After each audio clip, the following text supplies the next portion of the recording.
All right, so let's take a closer look at the ZR. So we can see it here sitting on a table. It's a decent size. It is a Core XY machine, and we can see all of the belts and the two motors.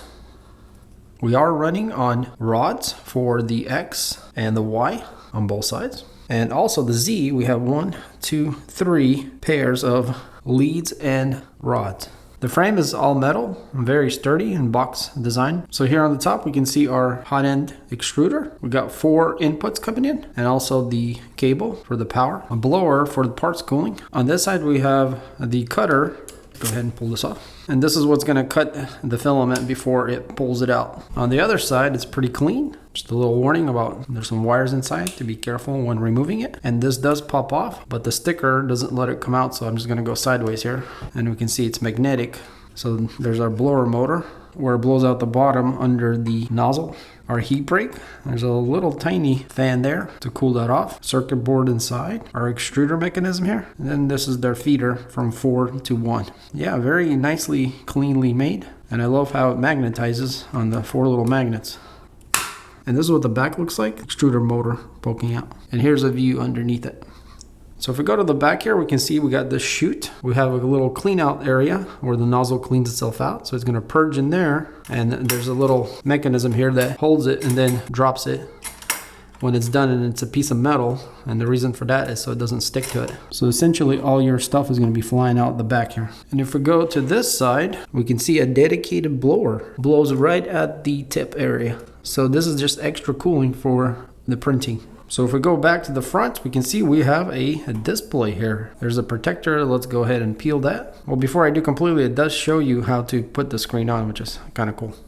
All right, it's definitely a very nice size, and we'll check it out in a bit. We do have a USB plug here, and not much going on here and anywhere around. So let's go back here to the Hotend. So we got these 4 tubes in the wire, and they're gonna go up here, and they're nicely routed here in this organizing clips. So they all kind of move down into this area here, which is the filament module. So we can see that we have 1, 2, 3, 4 all going into one, and then our plug here for the power source. Now the filament module is also connected to the filament separator, and if we go on the bottom here, we can see there's also another plug here for the module and the 4 inputs that come down to the separator with the outputs on top. So lots of tubes and connections, which looks pretty interesting. Now when you connect these, you do have to line them up with the numbers here because they need to correlate with the same numbers that are here. But then after that, it doesn't really matter where these plug in because they all go into one. And this is so you can track which filament you are using. So that'll be 1, 2, 3, 4. And this is the spool holder that connects to the frame and holds 2 spools at once. And so we're gonna feed our filament underneath right here, and then through the separator into the module that controls all of the flow. So pretty compact, to be honest. Most designs that I've seen utilize like a separate box or separate unit, but this kind of lives on the printer and it's more compact, seems like, and pretty tidy overall, I would say. Especially being a Core XY machine, this is very well designed in my opinion and quite efficient for space, and it all kind of stays together. So below that, we can see we have actually a nice little cutout here with a handle where we can raise the printer, and it is on both sides. So going here to the front, we have our build plate, which is 300 by 300, and we also have 300 millimeters tall volumes. So it's like a big cube of print volume. And a 300 squared is quite large because you can print decently large projects with this size build volume. Now what's also great is we do get a PEI sheet.